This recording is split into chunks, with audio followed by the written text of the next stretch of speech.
Pak, bisa dijelaskan terkait Festival Daging Kerbau India berlangsung dari kapan dan sampai kapan, Pak? Oke, ini acaranya dari hari ini tanggal 2 Februari sampai 4 Februari, Pak. Intinya kita mau buat acara ini untuk meningkatkan awareness pada masyarakat Indonesia bahwa daging kerbau itu bisa menjadi daging pilihan untuk masyarakat Indonesia. Bisa dilihat sendiri di gerai-gerai kami, harga eceran tertinggi yang ditetapkan oleh pemerintah adalah 80.000 per kilo. Jika kita compare dengan daging-daging yang dari negara lain, ini jauh sangat kompetitif, Pak. Jadi bayangkan untuk masyarakat untuk menengah ke bawah, konsumsi protein mereka seperti yang disampaikan oleh Pak Antiko tadi dari Bapanas, memang ini perlu di-boost lah. Gimana caranya masyarakat Indonesia bisa konsumsi protein hewani lebih dari sekali dalam seminggu, bisa 2 kali, bisa 3 kali, dan tentunya setelah riset kami juga beberapa kuliner Indonesia cocok pakai daging kerbau, Pak. Seperti misalnya daging rendang. Rendang sendiri memang lebih cocok dipakai daging kerbau dibandingin daging sapi. Ada berapa ketersediaan selama 4 hari ini? Kita memang karena kita ada perusahaan juga namanya Indo Agro Internasional yang merupakan lokal trade. Mengenai stok kita selalu ada tuh. Stok di Indonesia sendiri juga alhamdulillah masih ada. Jadi karena kita punya distribution center sendiri, tentunya kurang apa lebih pasti akan selalu dikirim. Untuk target sendiri gimana, Pak? Target penjualan sendiri, Pak? Target penjualan kita sebenarnya dari daging bukan tujuan utama ya. Oke. Tujuan utama kita di sini untuk meningkatkan awareness, Pak. Awareness itu yang kita cari. Karena memang produsennya di India itu merupakan sister company kita. Jadi kita memiliki mandat lah dari head office gimana caranya untuk bisa meningkatkan pasar daging kerbau di Indonesia. Karena itu termasuk baru, Pak. Beberapa tahun di Indonesia. Jadi masih banyak masyarakat yang belum mudeng. Masih pemikirannya daging kerbau ini keras. Daging kerbau ini dipekerjakan. Padahal di sana diternak kayak gitu. Kemudian, Pak, ya, di Indonesia kan sendiri tadi sempat disinggung juga dari Duta Besar bahwa ada program untuk pencegahan stunting dan daging kerbau mempunyai protein yang tinggi. Dan apakah itu memang target yang sudah dipasang dari pihak Bapak kemarin atau bagaimana? Betul, Pak. Jadi memang kita Lulu ini masuk ke Indonesia juga banyak dengan bantuan dari pemerintah. Jadi kita selalu keep in touch lah dengan kantor pemerintah, BUMN, dari Bapanas, dari Kemendak dan lain-lainnya.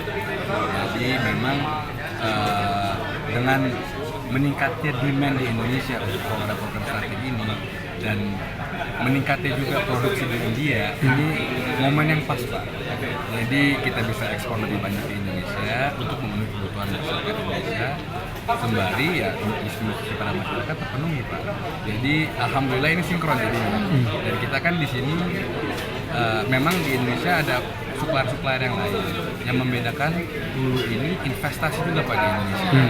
Kita pemain daging kerbau yang juga invest dan membuka toko-toko retail di Indonesia. Seperti bulan market ini, Pak. Dalam rangka untuk pemenuhan protein juga nggak, Pak? Ya, jadi kan kalau kita ngomong pangan hari ini kan banyak yang kita urus ya, ketersediaannya kita urus, terjangkauannya kita urus, pemanfaatannya kita urus ya. Dari sisi ketersediaan, bagaimana kita meningkatkan produksi dalam negeri, tapi juga cadangan.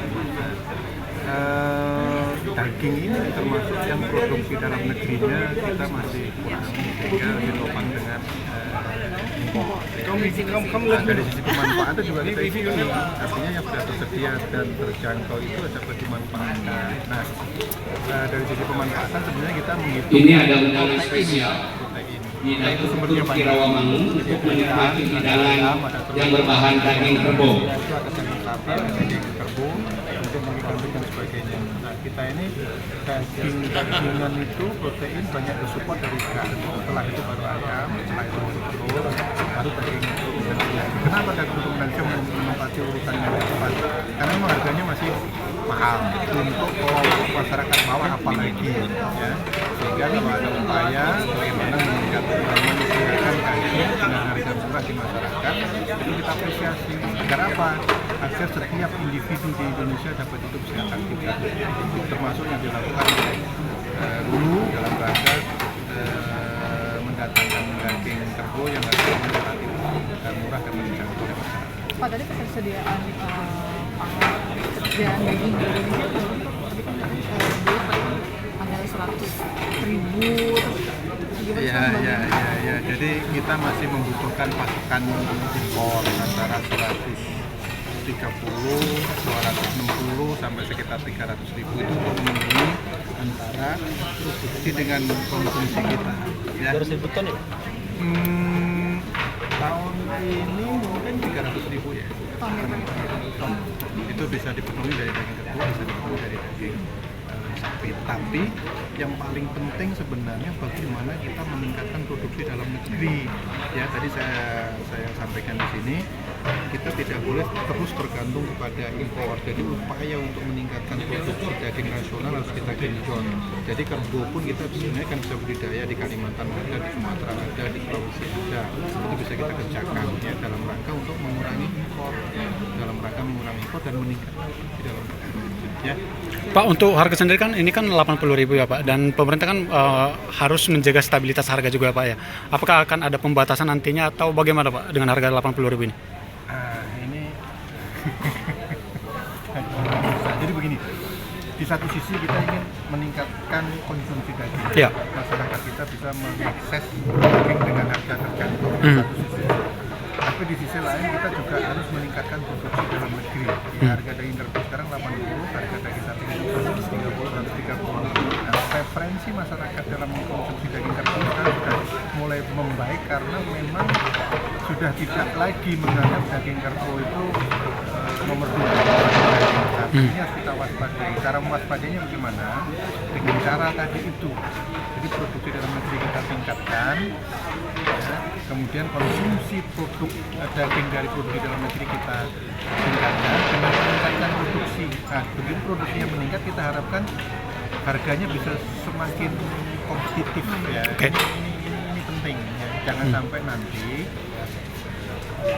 konsumsi daging impor karena harganya murah kemudian menyebabkan peternakan rakyat kita menjadi tidak kompetitif ya. Itu dalam konteks kemandirian pangan nggak dapat. Oke. Apalagi kedaulatan pangan. Berarti belum ada pembatasan sama sekali Pak ya untuk pembelian.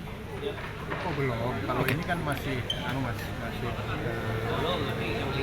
impor yang 100.000 itu pun sebenarnya juga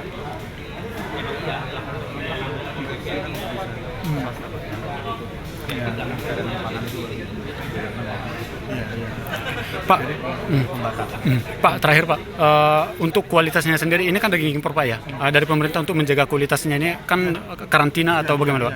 Jadi gini, kalau soal keamanan pangan itu dijamin oleh otoritas kompeten keamanan pangan. Jadi ada otoritas kompeten keamanan pangan pusat, ada otoritas kompeten keamanan pangan daerah. Dan di Badan Pangan itu menstandarisasi, mengawasi terkait dengan keamanan pangan segar. Ya, yang lebih fokus lagi asal tumbuhan, yang asal hewan itu masih dikerjakan oleh Kementerian Pertanian. Jadi dijamin oleh itu Mas. Jadi tidak boleh daging yang kemudian beredar di Indonesia dikonsumsi oleh masyarakat kita, keamanan pangan tidak terpenuhi.